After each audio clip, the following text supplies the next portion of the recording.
tô vendo muita gente calada por aí, muita gente que falou que o STJD é uma vergonha quando puniu o Bruno Henrique apenas entre aspas, em 100 mil reais, e aí todo mundo reclamando. Agora, o Palmeiras conseguiu um acordo com o STJD para não punir o Vitor Roque, no caso o Vitor Roque. O acordo entre Palmeiras e STJD foi o seguinte: atacante fará um post contra a homofobia e deixará fixado em seu perfil na rede social e uma multa de 80 mil reais. O jogador do Verdão não corre mais risco de ser suspenso por conta do post após o jogo contra o São Paulo. Cadê aqueles que falaram o STJD é uma vergonha no caso do Bruno Henrique? Eu também acho, tá? Eu acho o STJD uma vergonha há muito tempo, sem credibilidade, eu acho isso tudo. Agora, galera, 2 pesos, 2 medidas. Vocês reclamaram da atuação do STJD, no caso do Bruno Henrique, tem que reclamar da atuação do STJD, no caso do Vitor Roque. É uma vergonha tudo que está acontecendo, gente.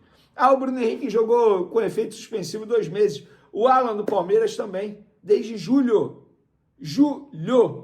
Pois é. Então, cadê vocês que estavam reclamando? Agora vocês não vão reclamar? Repito, eu não estou aqui dizendo que não pode falar, reclamar se é jogador do Flamengo. Pode e deve. Se achar, deve. Mas também faço o mesmo quando acontecer com outros jogadores de outros times também. No caso agora, Vitor Roque e Palmeiras. Dito isso, vamos para o jogo. Galera, olha só. O Flamengo venceu o Sport, na verdade, goleou o Sport por 5-1, inclusive confirmou o rebaixamento do Sport. O Sport é o time que mais foi rebaixado para a Série B no século. E é um rival aí do Flamengo, a gente sabe por quê. Porque o Sport, entre aspas, tenta roubar o título de 87 do Flamengo, Campeonato Brasileiro. Enfim, isso aí é um outro debate. E o Flamengo goleando, mais um placar mentiroso. O primeiro tempo do Flamengo foi horrível. E assim, eu já imaginava que fosse ser um jogo extremamente difícil. Eu vinha falando isso aqui no YouTube, eu vinha falando isso no SBT, nos meus posts nas redes sociais. Muita gente tratando como uma vitória certa, uma goleada, embora tenha sido uma vitória e uma goleada, mas o Flamengo não jogou nada no primeiro tempo. Saiu atrás no placar em um erro totalmente juvenil do setor defensivo. Um mole danado. Um jogo terrível dos jogadores do setor defensivo do Flamengo, sobretudo o Emerson Royal. João Vitor sentiu a pressão, isso precisa ser dito, é um garoto, tem muito potencial, mas eu não estou aqui para enganar ninguém. Se ele sentiu a pressão, eu vou falar, e ele sentiu a pressão, deu para perceber isso, mas depois ele foi se adaptando ao jogo, pegando o ritmo do jogo, mas o Emerson Royal foi muito mal. E o Flamengo saiu atrás do placar nesse erro defensivo. E aí, o tempo passando, o Flamengo não conseguia se ajustar no primeiro tempo, fazendo um jogo muito mal. Eis que o Sport teve o primeiro jogador expulso, aos 38, 40 minutos. 2 minutos depois, o Luiz Araújo acerta uma finalização maravilhosa, primorosa, golaço, empatou. E aí, logo depois, o Sport teve o segundo expulso. Ou seja, o Flamengo foi para o intervalo com empate de 1-1, e 2 jogadores a mais em campo.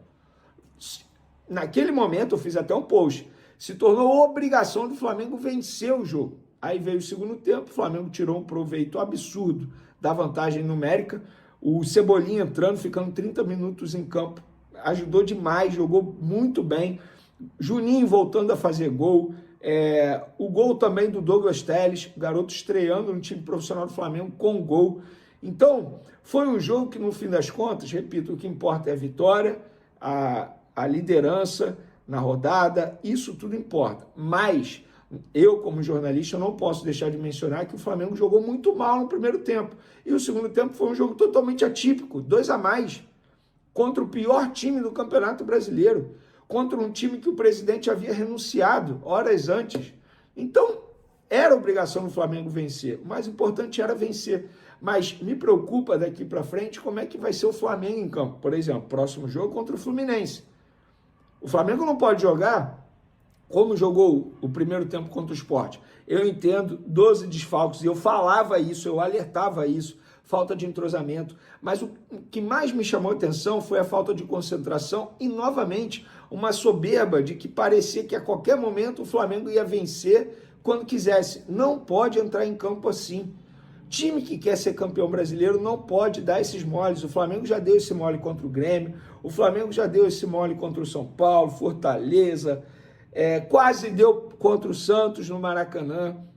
Então precisa ficar ligado. Mas vamos comemorar porque o Flamengo é o atual líder do Campeonato Brasileiro com, deixa eu ver a tabela aqui, 71 pontos e o Palmeiras tem 68 pontos. Na próxima rodada, o Flamengo pega o Fluminense e o Palmeiras vai pegar o Vitória, não é o Atlético Mineiro, porque ficou um jogo invertido. Após o jogo, inclusive, o Felipe Luiz ele deu razão ao que eu estou falando aqui agora. Ele falou, entramos muito abaixo do nosso nível, do nosso ritmo.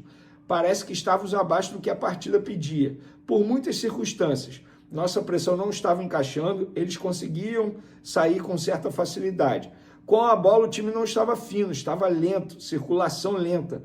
Perdemos bolas e contra-ataque até sofreu o gol. Depois começamos a acelerar mais, circular melhor. Mesmo assim, muitos erros. Chegamos até com certa facilidade na área do esporte, mas não conseguimos aproveitar. Principalmente onde acho que estávamos melhor, que era o nosso lado direito. Com as expulsões, é claro que o jogo ficou melhor. Dava para ver como o volume que eles iam continuar sofrendo e a gente precisava insistir. Sobre número de desfalques contra o Fluminense, quarta-feira agora, dia 19, tá, galera? Jogo muito importante, clássico difícil, Fluminense sempre complica a vida do técnico Felipe Luiz. E aí, ele está na expectativa de ter reforços caseiros, jogadores que estão com as seleções chegarem a tempo para esse jogo. E ele disse, sinceramente, não sei sobre os jogadores jogarem ou não. Carrascal joga na segunda com a seleção colombiana. Não temos meias de origem sem eles, Arrascaeta e Carrascal. Durante a semana fizemos alguns testes, optei por essa escalação hoje. Vamos ver as recuperações do Alan, do Pedro, do Jorginho, de todos os jogadores do DM. Acho difícil no Fla-Flu e difícil que os convocados cheguem em plena forma, mas algum deles não tenho dúvidas que vão se colocar à disposição para ajudar. São jovens. Vendo como eles chegam, vou tentar a melhor decisão. Vai ser o que eu achar que for melhor para enfrentar o Fluminense. Bom, é isso, é torcer para os caras chegarem bem. Danilo e Alexandre esquece. Esses dois com as seleções, com a seleção brasileira, os dois nem ficarão à disposição contra o Fluminense. Fica a dúvida aí de Arrascaeta, Carrascal. Pelo menos um meia o Flamengo tinha que ter, Arrascaeta ou Carrascal. E aí os demais a gente vai acompanhando. De repente o Gonzalo Plata. Enfim, o fato é, o Flamengo agora pode comemorar que é o líder do Campeonato Brasileiro. E sobre o Juninho, galera, só para vocês terem noção, o Juninho marcou o segundo gol, que para mim foi o gol mais importante. Foi o gol que deu o alívio. Entende? Óbvio que todos os gols foram importantes, inclusive o gol do Luiz Araújo de empate, mas o gol do Juninho é o gol da virada, o gol que dá o alívio à torcida do Flamengo, pelo menos foi o gol que eu mais senti alívio assistindo ao jogo em casa. E ele não marcava um gol desde o dia 3 de abril, no jogo contra o Deportivo Táchira. De lá para cá ele entrou em campo 18 jogos, 19 contando contra o Sport, e a grande maioria entrando nos minutos finais. Em 30 partidas pelo Flamengo na temporada, ele fez 4 gols. Cara, é um jogador, eu particularmente entendo não ter, inclusive eu sempre duvidei do potencial dele de chegar e assumir uma vaga deixada por Pedro na ocasião que estava se recuperando, mas é um jogador que me chama a atenção pelo nível de responsabilidade, de gostar do que faz, de amar o esporte, de amar a sua profissão. Ele não deixa de fazer nada no dia a dia. Qualquer outro jogador ficaria chateado, revoltadinho. Ele não, cara. Super profissional no dia a dia. Todo mundo elogia demais o Juninho. Eu sei que em 2026 ele não vai ficar, mas eu torço muito para o sucesso desse garoto. Eu falo garoto porque ele não é mais garoto, eu sei. Desse jogador, que ele seja muito feliz na carreira. Esse cara merece. E o gol dele ontem foi muito bacana, cara. Um gol de oportunismo, de centroavante, dando joelhada, sabe? Aproveitando a bola. Maneiro demais. Boa, Juninho. Olha só, eu sei que você não vai ficar no Flamengo em 2026, mas torço muito pro seu sucesso que você merece, cara. E O Flamengo vive um momento de grande expectativa e movimentação intensa nos bastidores, enquanto se aproxima o clássico contra o Fluminense, marcado para a noite de quarta-feira no Maracanã, depois de golear o Sport por 5-1 em Recife. O time comandado por Felipe Luiz volta suas atenções para entender quantos dos jogadores que estiveram ausentes poderão ser reintegrados ao elenco para o importante confronto carioca. No total, 12 jogadores não puderam atuar contra o Sport, 7 por estarem defendendo suas seleções durante a data FIFA e outros 5 por questões médicas. A esperança do clube é de que ao menos 6 desses atletas tenham condições de retornar, seja como titulares ou pelo menos no banco de reservas.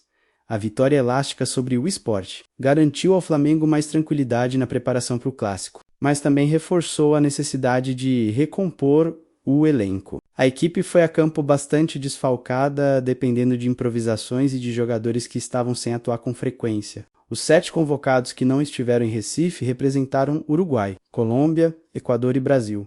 Seleções que tiveram compromissos em datas e locais distintos. O Flamengo, buscando minimizar prejuízos, tomou a iniciativa de fretar uma aeronave para garantir o retorno mais rápido possível de Varela, Viña, Arrascaeta, Carrascal e Gonçalo Plata. Todos envolvidos em amistosos nos Estados Unidos na terça-feira, ou seja, apenas um dia antes do Clássico, a medida mostra a importância estratégica atribuída ao Fla-Flu, sobretudo em um momento decisivo do Campeonato Brasileiro.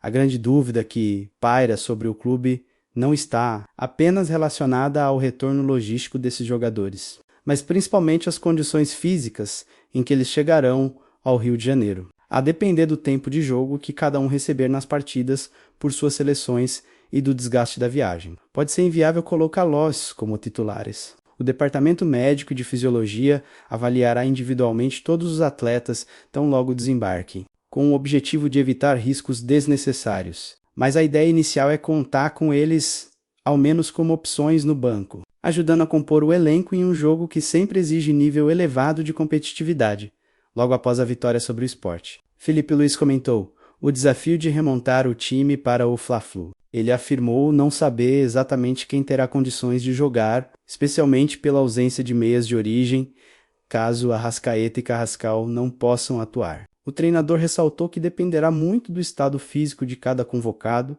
e também da recuperação de atletas que estão no departamento médico, como Alan, Pedro e Jorginho. Felipe disse que seria difícil contar com todos no Clássico, mas destacou que muitos dos convocados, por serem jovens, certamente fariam um esforço para estarem à disposição. Além disso, ressaltou que tentará tomar a decisão mais equilibrada possível, conforme as condições de cada um do lado brasileiro. A situação é mais delicada. A seleção brasileira joga na Terça-feira em Lille, na França, um local ainda mais distante e que dificulta significativamente o retorno imediato dos jogadores convocados. Danilo e Alexandro, que estavam com a seleção, não possuem até o momento um planejamento especial de retorno e, pela tendência atual, devem viajar de volta ao Rio apenas no dia seguinte ao amistoso. Isso praticamente inviabiliza a participação da dupla no Clássico, já que os atletas chegariam ao Brasil em horário incompatível com a preparação final para o jogo,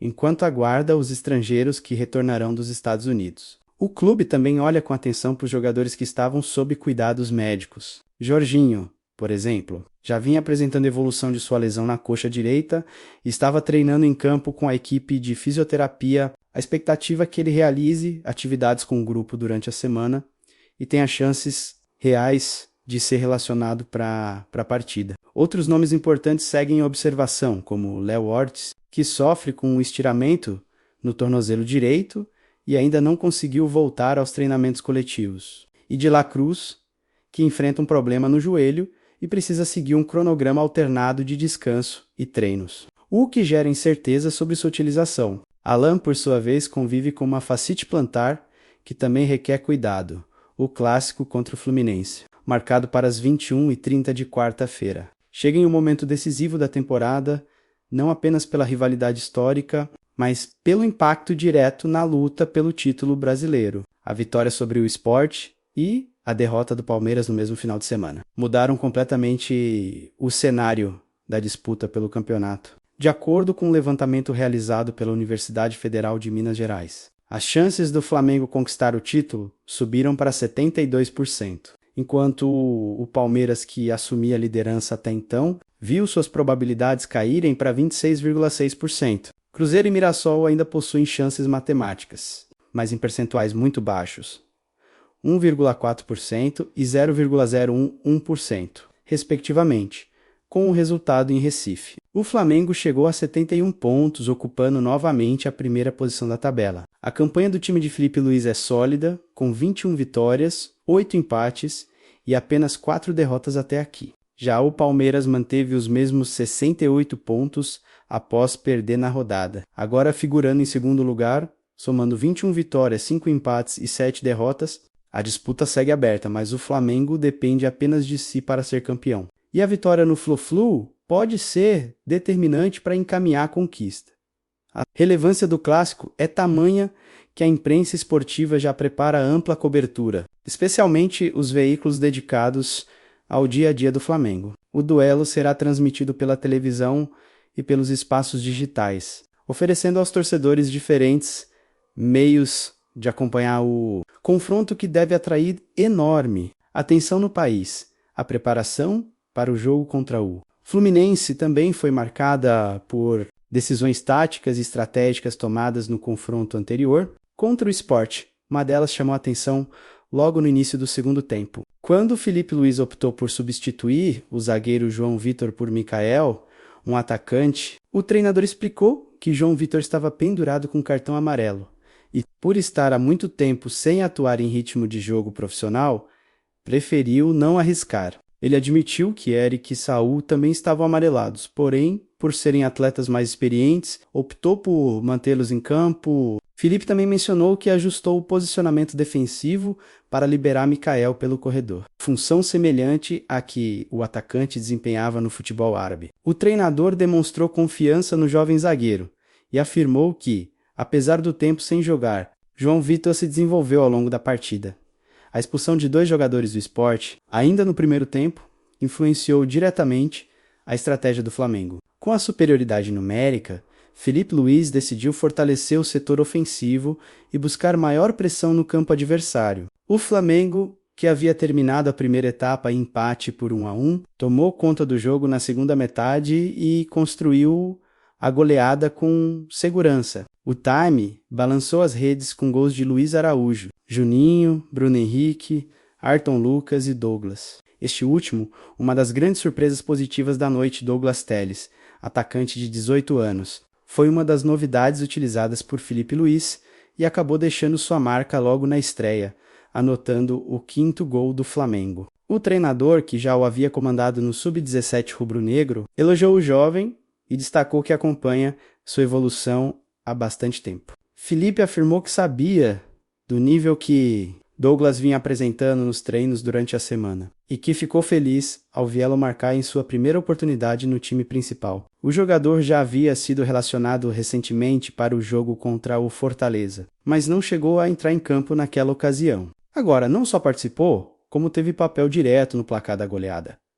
Douglas Telles é visto internamente como uma das promessas mais recentes das categorias de base flamenguistas. Sua ascensão ao elenco profissional tem ocorrido de maneira gradual e ele vem sendo observado de perto pela comissão técnica. O fato de Felipe Luiz conhecer o jovem desde a base facilita o processo de transição e aumenta a confiança depositada no atleta. Juntos, técnico e jogador conquistaram a Copa Rio Sub-17, vencendo o Vasco em São Januário, o que reforça ainda mais o vínculo entre eles.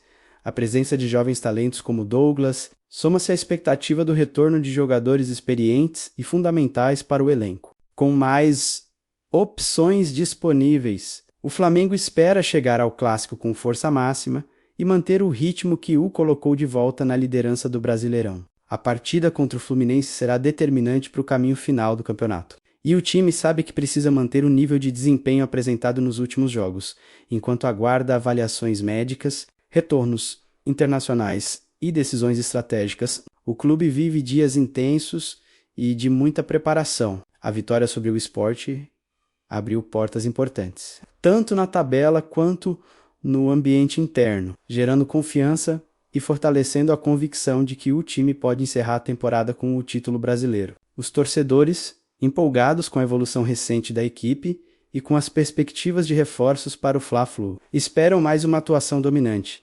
O clássico, portanto, não é apenas mais um jogo, é a oportunidade de consolidar liderança, aproximar-se de um título nacional, recuperar jogadores, integrar jovens promessas e reafirmar o trabalho de Filipe Luís em sua primeira temporada como treinador da equipe principal. O Flamengo chega ao confronto carregando esperança,